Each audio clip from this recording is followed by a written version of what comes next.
샬롬, 일론 머스크. 세 번째, 형 혼자 아버지와 함께 살게 두고 싶지 않았어요. 킴벌의 말이다. 아버지는 형에게 죄책감을 심어주며 자기와 함께 살게 했는데 그러고 나서 내게도 죄책감을 느끼게 만들었지요. 왜 일론은 고통을 주는 사람과 함께 살기로 한 걸까요? 40년이 지난 시점에 메이 머스크가 던진 의문이다. 그는 왜 행복한 가정을 선호하지 않았을까요? 그런 다음 그녀는 잠시 가만히 생각에 잠겼다. 어쩌면 그게 바로 일론의 성향인지도 모르지요. 아버지와 함께 살게 되면서 일론과 김벌은 아버지가 프리토리아에서 동쪽으로 약 480km 떨어진 자연 그대로의 숲을 지대인 팀바바티 사냥 금지 구역에 관광객들에게 임대할 수 있는 오두막을 짓는 일을 도왔다. 건설 기간 동안 그들은 사자의 공격에 대비해 브라우니 소총을 옆에 두고 모닥불 주위에서 잠을 잤다. 강모래로 벽돌을 만들고 지붕은 풀로 덮었다. 엔지니어였던 에롤은 다양한 재료의 특성을 연구하는 것을 좋아했고 그래서 바닥은 단열 효과가 좋은 운물을 깔았다. 물을 찾아다니는 코끼리들이 종종 파이프를 뽑아놓고 원숭이들이 주기적으로 임시 구조물에 침입해 동을 싸놓는 바람에 아이들이 해야 할 일이 많았다. 일로는 종종 방문객들이 사냥길에 따라 나서곤 했다. 그가 가진 것은 22구총 소총 한 자루뿐이었지만 조준경이 훌륭한 덕분에 곧 명사수가 되었다. 심지어 상품으로 걸린 위스키 한 상자를 받기엔 너무 어린 나이였음에도 지역의 스키트 사격 대회에서 우승을 했다. 일론이 9살 때 아버지는 세 남매 모두를 데리고 미국으로 여행을 떠났다. 그들은 렌터카를 빌려 뉴욕을 둘러보고 중서부를 거쳐 플로리다로 내려갔다. 일론은 다른 무엇보다도 모텔의 로비마다 구비된 동전 주입식 비디오 게임에 빠져들었다. 그때까지 경험한 것 중 무엇과도 비교할 수 없을 만큼 흥미로운 놀이였어요. 그는 말했다. 남아공에는 아직 그런 것이 없었으니까요. 여행하는 동안 에롤은 사치스러움과 검소함을 동시에 보여주었다. 차는 고급 썬더버드를 빌렸지만 숙소는 저렴한 여관들만 골랐다. 올랜드에 도착했을 때 아버지는 디즈니 월드에 가자는 우리의 부탁을 거절했어요. 너무 비싸다는 게 이유였지요. 머스크의 회상이다. 대신 워터파크에 갔던 것 같아요. 종종 그랬듯이 에롤은 다른 이야기를 풀어놓는다. 디즈니 월드에 갔고 식스플래그스 오버 조지아 대규모 공원에도 갔으며 디즈니 월드에서 일론이 특히 유령의 집을 좋아했다는 것이다. 나는 여행 내내 아이들에게 강조해서 이야기했어요. 미국이야말로 언젠가 너희들의 와서 살게 될 곳이야 라고 말이에요. 2년 후 그는 세 자녀를 홍콩에 데려갔다. 당시 아버지가 하던 일은 합법적인 사업과 보따리 장사 같은 것이 뒤섞여 있었어요. 머스크의 회상이다. 그는 우리를 꽤 지저분한 호텔에 남겨두고 $50 정도만 지어준 채 어딜 가서 무슨 일을 보는 건지 이틀 동안 보이지 않았어요. 그들은 호텔에서 TV로 사무라이 영화와 만화를 보면서 시간을 보냈다. 일론과 김벨은 도스카를 남겨둔 채 거리로 나와 돌아다니다 무료로 비디오 게임을 할 수 있는 전자제품 매장에 들어가 놀기도 했다.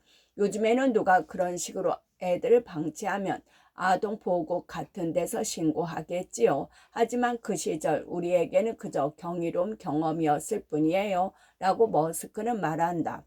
사촌들과의 동맹. 일론과 김벌이 프로토리아 교회에서 아버지와 함께 살기 시작하자 메이는 가족이 보다 가깝게 지낼 수 있도록 가까운 요하네스버그로 이사했다. 금요일이면 그녀는 아이들을 데리고 엘롤의 집으로 차를 몰고 갔다. 그런 다음 그들은 불굴의 할머니 위니플레드 홀로먼의 집으로 향했다. 할머니는 대개 손주들을 위해 닭고기 슈트를 준비했는데 아이들은 그것을 죽도록 먹기 싫어해서 결국 메이가 나중에 아이들을 따로 피자집에 데려가곤 했다. 일론과 김벨은 그런 주말이면 보통 할머니네 옆집에서 밤을 보냈다. 메이의 쌍둥이 자매 케일 리브가 세 아들과 함께 사는 집이었다. 사촌 지간인 5명의 소년들, 즉 일론과 김벌 그리고 피터와 리든과 러스는 모두 모험심이 강하고 때때로 다투기도 잘하는 한 무리의 숫사슴 같았다. K 이모보다는 어머니인 메이가 아이들을 덜 단속하며 비교적 자유롭게 낳아두는 편이라 아이들은 모험을 계속할 때면 메이와 공모하곤 했다. 우리가 요하네스버그에서 열리는 콘서트 같은 행사에 가고 싶다면 엄마가 이모한테 저녁에 애들을 교회 캠프에 데려가겠다고 말해주는 식이었지요. 킴벌의 설명이다. 그러면 엄마가 우리를 태워 기차역에 내려주었고 우리는 신나게 장난치러 가곤 했지요. 그런 여행은 위험할 수도 있었다. 한 번은 기차가 멈췄는데 엄청난 싸움이 벌어지고 있었어요. 한 남자가 칼에 머리를 찌르는 모습이 우리 눈에 들어왔지요. 사촌 피터가 당시의 상황을 설명했다. 우리가 열차 안에서 몸을 웅크리고 숨었어요. 그러자 문이 닫히고 열차가 움직이기 시작했어요. 때로는 갱단이 경쟁 조직원을 찾으러 기차에 올라타고서는 기관총을 갈기며 객실을 휘저어놓기도 했다. 일부 콘서트는 반 아파르트웨이트 시위였다. 1985년 10만 명이 운집한 요하네스버그 콘서트가 그런 경우였다. 어디서든 걸핏하며 싸움이 벌어졌다. 우리는 점차 폭력적으로부터 도망치려고 하지 않게 되었어요. 폭력을 이겨내고 살아남으려 했지요. 라고 김벌은 말한다. 폭력은 우리에게 두려워하면 안 된다는 것뿐 아니라 미친 짓을 하면 안 된다는 것도 가르쳐 주었어요. 일론은 가장 두려움이 없는 아이라고 평판을 얻었다. 사촌들과 함께 영화를 보러 갔을 때 사람들이 시끄럽게 떠들기도 하면 그가 가서 조용히 하라고 말하곤 했다. 자신보다 훨씬 덩치가 큰 사람들 앞에서도 마찬가지였다. 두려움에 이끌려 결정을 내리지 않는 것, 그에게는 그것이 큰 주제였어요. 피터의 회상이다. 어렸을 때도 분명히 그런 거 있었지요.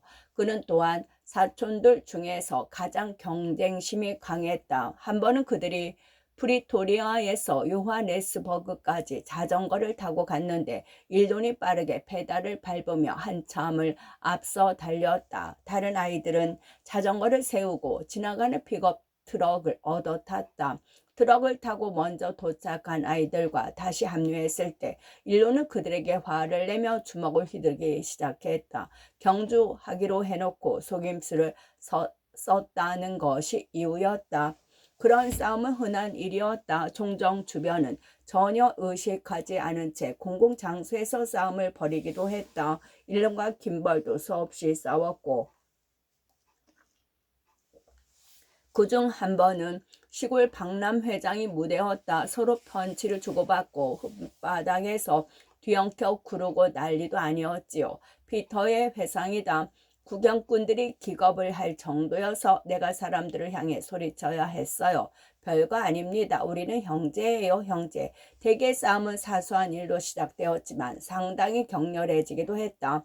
둘 중 한 명이 이기는 방법은 먼저 상대의 낭심을 때리거나 자는 것이었어요. 김벌은 말한다. 낭심을 맞으면 일단 움직일 수 없었기 때문에 싸움이 끝나곤 했지요. 학교에 가다. 머스크는 공부를 잘했지만 슈퍼스타는 아니었다. 9살과 10살 때 그는 영어와 수학에서 A를 받았다. 새로운 수학적 개념에 대한 이해가 빠름이라고 그의 선생님은 기록해 두었다. 그러나 성적표에 종합의견안에는 매번 다음과 같은 평가가 기록되어 있다. 몽상에 빠지거나 하지 말아야 할 것을 하느라 학업 속도가 극도로 느림, 무엇이든 끝까지 마무리하는 경우가 거의 없음, 수업 시간에 공상에 빠지지 않도록 수업에 집중하도록 지도 요망, 글짓기에서 생생한 상상력을 보여주지만 제 시간에 끝내지 못하는 경우가 빈번함, 고등학교에 진학하기 전 그의 평균 성적은 100점 만점에 83점이었다. 공립고등학교에 입학한 일론이 괴롭힘과 구타를 당하자 아버지는 그를 사립학교인 프리토리아 남자고등학교에 전학시켰다. 영국 모델을 기반으로 엄격한 학칙을 시행하고 체벌을 허용하며 채플과 교복 등을 강제하는 학교였다. 그곳에서 일련은 마지막 해에 100점 만점에 61점을 받았고 아프리칸스어와 선생님에게 분발하지 않음이라는 평가를 받은 아프리칸스어와 종교학습을 제외한 모든 과목에서 탁월한 성적을 기록했다. 나는 무의미하다고 생각되는 일에는 그다지 노력을 기울이지 않았어요. 그는 말한다. 차라리 그 시간에 책을 읽거나 비디오 게임을 하는 게 나았으니까요. 그는 고3 학업 성취도 평가에서 물리학을 를 받았지만 다소 놀랍게도 수학에서는 B를 받는데 그쳤다. 여가 시간에는 작은 로켓을 만들고 수영장 소도, 염소와 브레이크 용액을 섞은 것과 같은 다양한 혼합물로 추진력을 알아보기 위해 시험하는 것을 좋아했다. 또한 마술과 체면술도 배웠는데 한 번은 토스카에게 체면을 걸어 스스로 개라고 믿고 날 베이컨을 먹게 만들기도 했다. 훗날 미국에 와서도 그랬듯이 그 사촌들은 그 시절부터 다양한 사업 아이디어를 추구했다. 어느 부활절 그들은 초콜릿 달걀을 만들어 호일에 싼 다음 집집마다 돌아다니며 팔았다. 킴벌은 기발한 상수를 생각해냈다. 가게에서 파는 부활절 달걀보다 싸게 팔지 말고 가격을 좀 더 올리자는 것이었다. 사람들이 가격 때문에 망설이면 단순히 부활절 달걀을 사는 데서 그치는 게 아니라 미래의 자본가들을 후원하는 것이라고 말씀을 드렸지요. 킴벌의 설명이다. 독서는 일론에게 심리적 안식처가 되었다. 때때로 그는 오후부터 밤늦은 시간까지 9시간 내내 독서에 몰두하기도 했다. 가족 전체가 누군가의 집에 저녁 초대를 받기라도 하면 일론은 그 집에 서재에 틀어박혀 있곤 했다. 시내에 나간 날에는 거리를 배회하다 결국에는 서점에 들어가서 바닥에 앉아 자기만의 세계로 빠져들곤 했다. 그는 만화책도 깊이 탐닉했다. 하나의 목적에 매진하는 슈퍼히어로의 열정이 특히 그를 매료시켰다. 다들 항상 세계를 구하려고 하잖아요. 생각해보면 속바지를 겉에 입거나 몸에 딱 붙은 절제 슈트를 입은 게 이상하지만 어쨌든 세상을 구하려고 애쓰잖아요. 일론의 말이다. 일론은 아버지 집에 있는 백과사전 2세트를 모두 읽었다. 그를 맹목적으로 사랑하는 어머니와 여동생이 보기에는 천재 소년이 따로 없었다. 하지만 다른 아이들이 보기엔 짜증나는 괴짜이일 뿐이었다. 한 번은 사촌 중 한 명이 이렇게 외쳤다. 와, 저 달 좀 봐. 100만 마일은 떨어져 있는 것 같아. 그러자 일론이 대꾸했다. 아니야. 약 23만 9천 마일 떨어져 있어. 궤도에 따라 조금씩 차이가 있지만 그가 아버지의 사무실에서 발견한 책 중 한 권은 미래에 이루어질 위대한 발명에 대한 내용을 담고 있었다. 학교에서 돌아오면 곧바로 아버지 사무실에 딸린 겹방에 들어가 그 책을 반복해서 읽곤 했지요. 일론의 말이다. 책에 소개된 아이디어 중에는 이온 추진기로 발사되는 로켓이 있었는데 가스 대신 입자를 사용해 추력을 얻은 방식이었다. 어느 늦은 밤 텍사스 남부에 있는 로켓 기지의 제어실에서 머스크는 진공 상태에서 이온 추진기가 어떻게 작동하는지를 포함하여 그 책에 대해 내게 자세히 설명했다. 다른 행성에 가는 것에 대해 처음으로 생각하게 만든 게 바로 그 책이에요. 그가 말했다. 4장 공상과학소설과 비디오 게임 프리토리아 1980년대 실존적 위기. 머스크가 어렸을 때 어머니는 자신이 교사로 봉사하던 지역 상공의 교회의 주일학교에 아들을 데려가기 시작했다. 상황은 어머니의 예상대로 흘러가지 않았다. 그녀가 주일학교 학생들에게 성경에 나오는 이야기를 들려주며 일론이 꼬박꼬박 의문을 제기하곤 했다. 물이 갈라졌다니 그게 무슨 소리예요? 그런 건 불가능하죠. 그녀가 오병이어로 5천 명을 배부르게 한 예수님의 기적에 대해 이야기했을 때에는 무에서 사물이 나올 수 없다고 반박했다. 그는 세례를 받은 터라 성찬식에 참여해야 했지만 그거에 대해서도 의문을 제기했다. 그리스도의 피와 몸을 취하다니 어린애로서는 기이하게 느낄 수밖에 없는 얘기 아닌가요? 일론의 말이다. 그래서 이렇게 말했지요. 도대체 무슨 소리예요? 식인 풍습에 대한 기괴한 은유인가요? 메이는 차라리 일요일 아침에 일론에게 집에서 책이나 읽으라고 하는 게 낫겠다고 결정했다. 하나님에 대한 경외심이 더 돈독했던 아버지는 일론에게 우리의 제한된 감각과 머리로는 알 수 없는 것들이 있다고 설명했다. 조종사 중에는 무신론자가 없는 법이지요. 그의 말이다. 일론은 나중에 이렇게 덧붙였다. 시험 시간에는 무신론자가 없는 법이지요. 하지만 일론은 일찍부터 과학이 모든 상황을 설명할 수 있으므로 창조주나 신성을 불러내 삶에 개입시킬 필요가 없다고 믿게 되었다. 청소년기에 접어든 일론은 무언가 빠졌다는 생각에 시달리기 시작했다. 존재에 대한 종교적 설명과 과학적 설명 모두 우주는 어디에서 왔으며 왜 존재하는가와 같은 정말 중요한 질문을 다루지 않았다고 그는 말한다.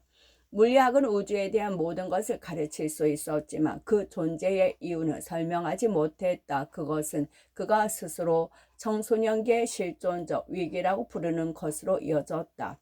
나는 삶과 우주의 의미가 무엇인지 알아내려고 노력하기 시작했어요. 그는 말한다. 그리고 인간의 삶이란 것이 아무런 의미가 없을지도 모른다는 생각에 정말 우울해졌지요. 훌륭한 책벌레들이 그러하듯이 그는 독서를 통해 이런 의문을 해결했다. 처음에 그는 불안한 청소년의 전형적인 실수를 저질렀다. 니체나 하이데거, 쇼펜하이어와 같은 실존주의 철학자들의 책을 읽은 것이다. 이것은 일론의 혼란을 절망으로 바꾸어 놓았다. 10대들에게는 니체를 읽으라고 권하면 안 된다고 생각합니다. 일론은 말한다.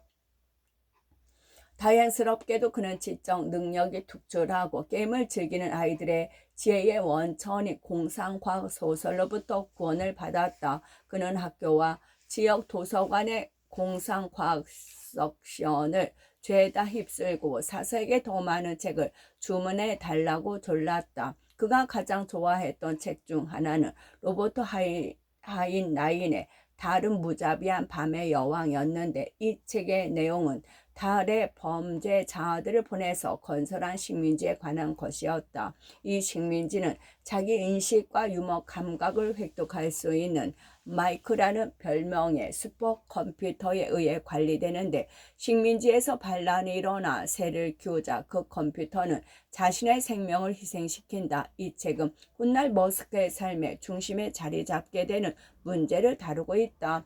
인공지능은 과연 인류를 보호하고 이롭게 하는 방식으로 발전할 것인가? 아니면 기계 스스로 의지를 갖게 되며 인간에게 위협이 될 것인가?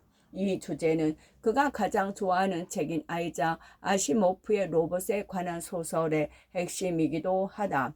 아시모프의 이야기들은 인간의 통제를 벗어나지 못하도록 로봇을 설계하는 로봇공학의 법칙을 제시한다. 아시모프는 1985년 소설 로봇과 제국의 마지막 장면에서 그런 법칙 중 로봇은 인류에게 해를 끼칠 수 없으며 행동하지 않음으로써 인류가 해를 입도록 묵인할 수도 없다라는 가장 근본적인 원칙에 대해 자세히 설명하면서 영번제 법칙이라고 명명했다. 아시모프의 파운데이션 시리즈 속 주인공들은 임박한 암흑기에 직면하여 인간의 의식과 지식을 보존하기 위해 은하계의 먼 지역으로 정착민들을 보낼 계획을 세운다. 30여 년 후 어느 날 모스크는 랜덤 트윗을 통해 이러한 아이디어가 인간을 우주를 여행하는 종으로 만들고 인공지능을 활용하여 인간을 이롭게 하려는 그의 탐구에 어떻게 동기를 부여하는지 밝혔다. 파운데이션 시리즈 0번째 법칙이 스페이스X 설립의 기본이 되었습니다. 히치하이커를 위한 안내서. 머스크의 그런 청소년기에 가장 큰 영향을 미친 공상과학 소설은 더글러스 앤던스의 은하수를 여행하는 히치하이커를 위한 안내서였다. 유쾌함과 풍자가 넘치는 이 이야기는 머스크가 나름의 철학을 형성하는 데 도움이 되었고 그의 진지한 표정에 익살스러운 유머를 더해 주었다. 그 책은 내가 실존적 우울증에서 벗어나는 데 실제로 도움이 되었어요. 그 책을 읽는 순간 모든 부분에서 미묘한 방식으로 놀랄 만큼 재미있다고 생각했어요. 라고 그는 말한다. 이 소설에서 초공간 고속도로를 건설하는 외계 문명에 의해 지구가 파괴되기 몇 초 전에 지나가는 우주선에 의해 구조되는 아서 덴트라는 인간이 등장한다. 덴트는 자신을 구해준 외계인과 함께 불가해성을 예술로 바꾼 머리 2개 달린 대통령이 통치하는 은하계의 다양한 구석구석을 탐험한다. 은하계의 주민들은 생명과 우주 그리고 모든 것에 대한 궁극적인 의문에 대한 답을 알아내려고 노력하며 슈퍼컴퓨터를 만들지만 그 컴퓨터는 700만 년 이상이 지난 후 그 질문에 대해 40이라는 답을 내놓는다.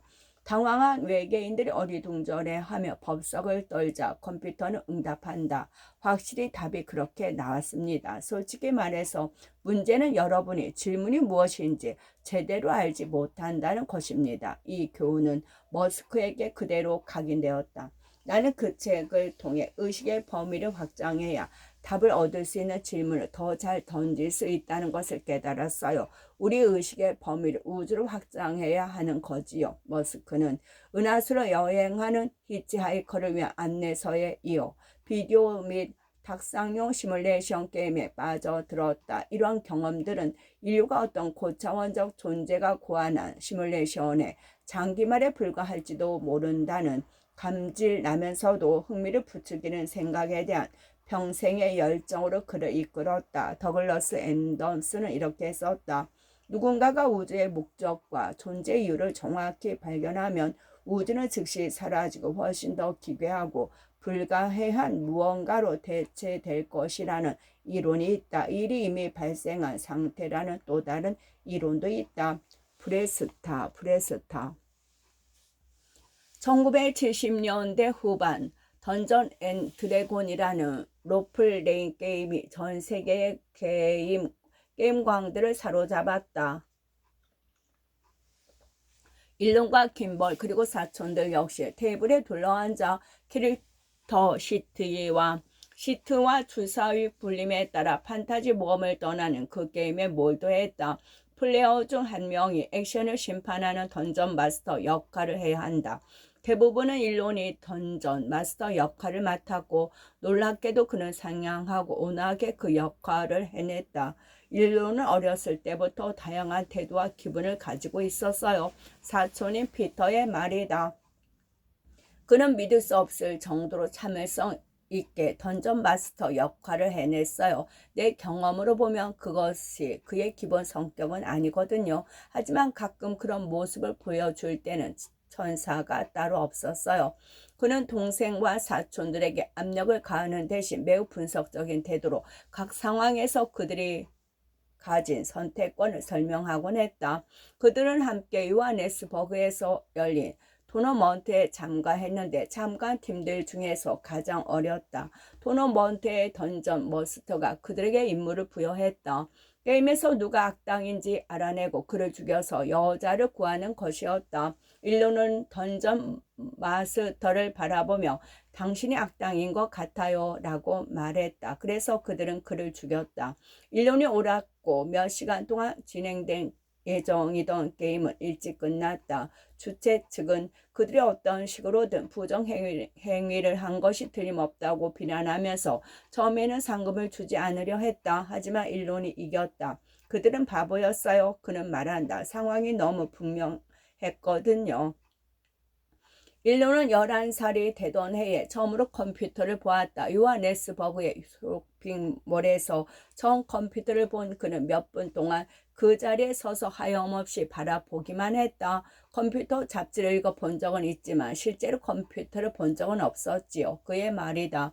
오토바이를 갖고 싶었을 때 마찬가지로 그는 컴퓨터를 사달라고 아버지를 졸랐다. 에놀은 이상하리만큼 컴퓨터 구입에 반대하면서 컴퓨터가 엔지니어링이 아닌 시간을 낭비하는 게임만을 위한 것이라고 주장했다. 그래서 일로는 잡다한 일을 하면서 돈을 모아 초기 개인용 컴퓨터 중 하나인 코모도어를 구입했다. 갤럭시안이나 알파 블래스터와 같이 플레이어가 외계 침략자들로부터 지구를 보호하려고 시도하는 게임을 할 수 있는 컴퓨터였다. 컴퓨터를 구입하자 60시간의 레슨이 포함된 프로그래밍 학습 과정이 함께 제공되었다. 잠도 거의 자지 않고 3일 만에 다 끝냈지요. 라고 일로는 그 당시를 기억했다. 몇 달 후 그는 한 대학에서 개인용 컴퓨터에 관한 컨퍼런스가 개최된다는 광고를 보고 그 전단을 가져와 아버지에게 보여주며 참석하고 싶다고 말했다. 이번에도 에롤은 망설였다. 입장료가 약 $400에 달하는 값비싼 세미나인데다 아이들을 위한 것도 아니었다. 일로는 그 컨퍼런스에 반드시 참석해야 한다면서 아버지 옆에 서서 떠나지 않았다. 이후 며칠 동안 일로는 주머니에서 광고지를 꺼내 들고는 컨퍼런스에 보내달라고 거듭 졸라댔다.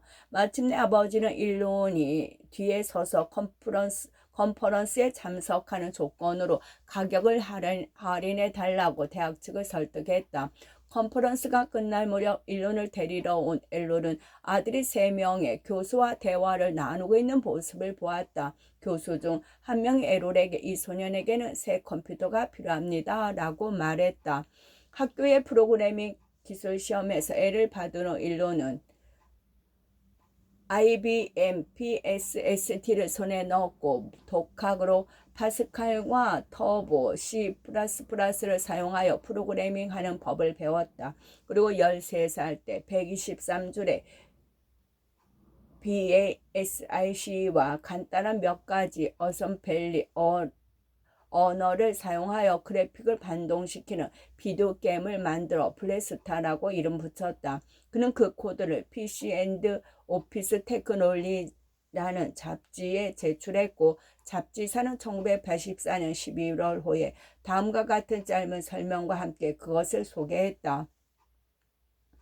이 게임에서는 치명적인 수소폭탄과 스테이터스 빔 머신을 운반하는 외계 화물선을 파괴해야 합니다. 스테이터 빔 머신이 무엇인지는 확실치 않지만 그 개념은 멋지게 들렸다. 잡지사는 그에게 $500를 지불했고 그는 뒷이어 다른 2게임도 그 잡지사에 팔았다. 하나는 동키콩, 1981년 닌텐도에서 발매한 아케이드 게임과 유사한 게임이었고 다른 하나는 롤레 및 블랙제 시뮬레이션 게임이었다. 그렇게 비디오 게임에 대한 그의 평생에 걸친 중독이 시작되었다. 일론과 함께 게임을 시작하면 결국 식사 시간이 될 때까지 쉼없이 해야 해요. 라고 사촌인 피터는 말한다. 한 번은 다 같이 더반으로 여행을 갔는데 일론이 쇼핑몰의 게임기를 해킹하는 방법을 알아냈다. 그는 절사를 이용해 시스템을 가동시켰고 덕분에 그들은 동전을 넣지 않고 몇 시간 동안 게임을 할 수 있었다. 그런 일이 있은 후 일론은 보다 원대한 아이디어를 내놓았다. 사촌들끼리 그들 소유의 비디오 게임 아케이드를 열어 영업을 하자는 것이었다. 우리는 당시 어떤 게임이 가장 인기가 있는지 정확히 알고 있었기에 확실히 성공할 수 있을 것 같았지요. 일론의 말이다. 그는 현금 흐름을 이용하여 게임기들의 임대 자금을 조달할 수 있는 방법을 알아냈다. 그러나 소년들은 시 당국의 허가증을 신청하는 과정에서 신청서에 반드시 18세 이상인 누군가의 서명이 필요하다는 사실을 알게 되었다. 30페이지에 달하는 신청서 양식을 다 채운 김벌은 에롤에게 부탁할 수는 없다고 판단했다. 아버지는 너무 매정한 사람이었기에 피터와 러스의 아빠 그러니까 이모부에게 가서 부탁했는데 벌컥 화부터 내셨어요. 그걸로 사실상 모든 게 숲으로 돌아간 거죠. 김벌의 회상이다. 5장 탈출 남아프리카를 떠나다 1989년 지킬과 하이드 아버지와 함께 끝.